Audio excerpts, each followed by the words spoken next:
नमस्कार, बिहार संवाददाता देख रहे हैं आप और मैं हूं आपके साथ आशुतोष उपाध्याय। सुप्रीम कोर्ट से एक फैसला आता है जिसमें 1 से 5वीं तक के जो शिक्षक होने थे वो अब बीएड वाले लोग नहीं बैठ पाएंगे। यानी कि जो बीएड के अभ्यर्थी हैं और बीएड जो पास करके 1 से 5वीं तक के परीक्षा में बैठने वाले थे, जो बच्चों को पढ़ाते, वैसे में अब उनके लिए एक बुरी खबर है। अब इस चीज़ को लेके छात्र नेता दिलीप कुमार का एक वीडियो सामने आया हुआ जहाँ साफ साफ तौर पे ये कह रहे हैं कि शिक्षा मंत्री से लेके शिक्षा विभाग के कोई अधिकारी इस बात पर अपनी चुप्पी साधे हुए और एक भी बात बोलने की कोशिश नहीं कर रहे हैं। फिलहाल वो क्या कुछ कहते हुए नजर आ रहे हैं, हम आपको सुनवाते हैं। सुप्रीम कोर्ट का जो आदेश आया कि क्लास 1 to 5 के लिए बीएड वाले योग्य नहीं होंगे, इस आदेश के बाद से अभी तक बिहार सरकार के शिक्षा विभाग और शिक्षा मंत्री का कोई बयान अभी तक नहीं आया है इससे संबंधित, जो कि बहुत ही दुर्भाग्यपूर्ण है। लाखों परीक्षार्थी जो बीएड वाले हैं असमंजस की स्थिति में हैं कि उनके साथ क्या होगा। बीपीएससी ने एक आंकड़ा बताया 3,90,000 के आसपास है, लगभग 4 लाख हुआ। तो ये 4 लाख अभ्यर्थी परेशान हैं और कोई भी इस पे बयान देने को तैयार नहीं है, परीक्षार्थियों के दुख दर्द को समझने को तैयार नहीं है। जब सुप्रीम कोर्ट ने यह आदेश दे दिया कि 1 to 5 के लिए बीएड वाले योग्य नहीं होंगे, तो ऐसी परिस्थिति में बिहार में जो शिक्षक भर्ती चल रही है 1,70,000 सीटों पे, और उसमें 1 to 5 के लिए जो 4 लाख बीएड वाले हैं, तो क्या 4 लाख जो बीएड वाले हैं वो जब परीक्षा में शामिल होंगे, बीपीएससी की परीक्षा में शिक्षक बहाली में, और जब रिजल्ट आएगा और उस मेरिट में अगर बीएड वाले सम्मिलित होते हैं मार्क्स के आधार पे, जो बीपीएससी से परीक्षा हो रही है उसमें जो मार्क्स उनको आएगा उस मार्क्स के आधार पे अगर वो मेरिट में शामिल होते हैं बीएड वाले क्लास 1 to 5 में, तो क्या उनको नौकरी बिहार सरकार देगी या नहीं देगी? बिहार सरकार के शिक्षा विभाग को ये तो स्पष्ट करना चाहिए। ये क्या मतलब हुआ कि आप परीक्षा ले रहे हैं लेकिन इस बात की गारंटी नहीं दे रहे हैं कि आप उनको नौकरी दीजिएगा अगर वो मेरिट में आ जाते हैं तो फिर उनके परीक्षा लेने का क्या मतलब? तो बीएड वालों की परीक्षा आप क्यों ले रहे हैं? आप पहले ही स्थिति स्पष्ट कर दीजिए ना। जब तक ये स्पष्ट न हो जाए कि बीएड वाले शिक्षक बन सकते हैं 1 to 5 के लिए या नहीं, तब तक 1 to 5 की परीक्षा लेने का कोई औचित्य नहीं है। 1 to 5 की परीक्षा को तत्काल स्थगित कर दिया जाना चाहिए।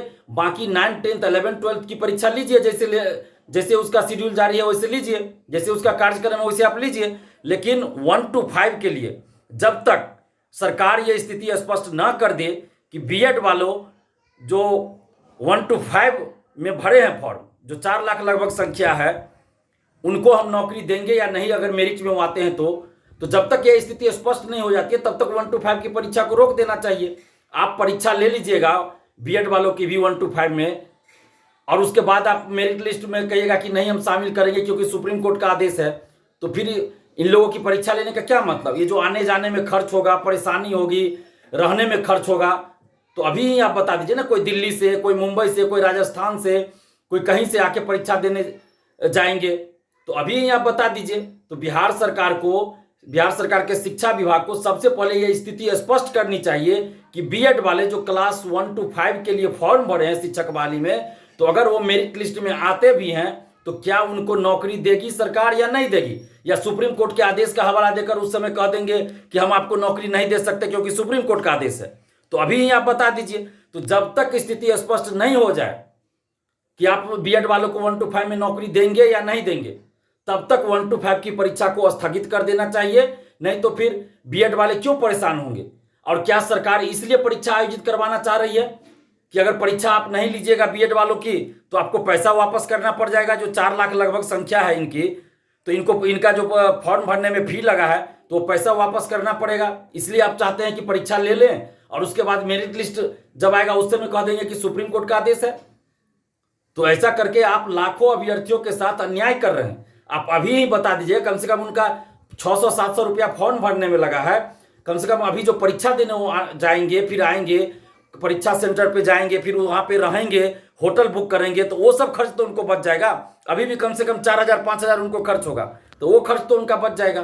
तो अभी ही शिक्षा विभाग और बिहार सरकार ये स्पष्ट कर दें कि आप बीएड वाले को क्लास 1 to 5 में अगर वो सिलेक्ट होते हैं, मेरिट में आते हैं, तो उनको नौकरी दीजिएगा या नहीं दीजिएगा, ये स्थिति स्पष्ट की जानी चाहिए। और बिहार सरकार और शिक्षा विभाग से हमारा सवाल है कि आपने 6 to 8 की वैकेंसी क्यों नहीं निकाला। उस समय हम लोग चिल्ला चिल्ला कर कह रहे थे 6 to 8 की वैकेंसी निकालिए। अभी भी आप 6 to 8 की वैकेंसी अगर निकाल देते हैं तो जो बीएड वाले क्लास 1 to 5 में फॉर्म भरे हैं, अगर वो सीटेट पास होंगे, पेपर 2 पास होंगे, तो उनको मौका मिल जाएगा, वो 6 to 8 के लिए फॉर्म भर सकते हैं।